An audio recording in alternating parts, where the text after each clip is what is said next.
ዛሬ የምናወራው ለቢሮ የሚሆኑ ቆንጆና ሺክ የሆኑ አውትፊቶች።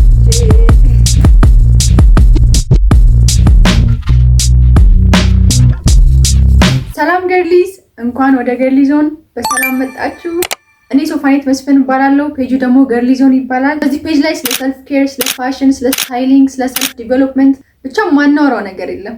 ዛሬ ደግሞ እስቲ ነገሮችን ትንሽ ቀየር እናርጋቸውና ስለ ስታይሊንግ ቲፖች እናወራ። የዛሬው ስታይሊንግ ቲፓችን የሚሆነው ቢሮ ላይ እንዴት ዝንጥ ብለን ቆንጆ ሆነን እንወጣለን።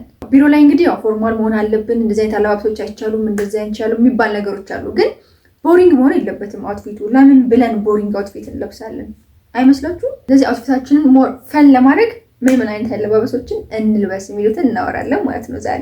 መጀመሪያ እንግዲህ የምናወራው ስለ ዘ ፌመስ ጨርቅ ሱሪ ነው። ጨርቅ ሱሪ ያው ቦሪንግ ነው፣ ምንም ደስ አይልም ምናምን አይደል? ግን እንዴት አድርገን ስፓይስ አፕ አድርገን እንልበስ። ስለዚህ ጨርቅ ሱሪያችንን እንደዚህ በምታዩት መልኩ አድርገን ስታይል ማድረግ እንችላለን።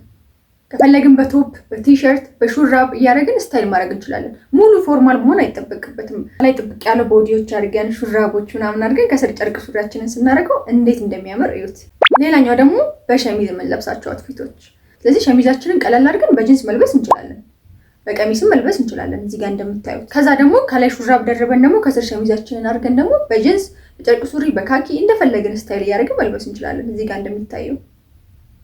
ሶስተኛው ደግሞ በብሌዘር ወይም ደግሞ በኮት ለብሳቸው የምንችላቸው አለባበሶች እዚህ ጋር እንደምታያቸው ማለት ነው። ኮት በጂንስ መልበስ ይችላል፣ በቀሚስ ያምራል። በራሱ ደግሞ በሱፉ ጨርቅ እንዴት እንደሚያምር እዚህ ጋር አዩት።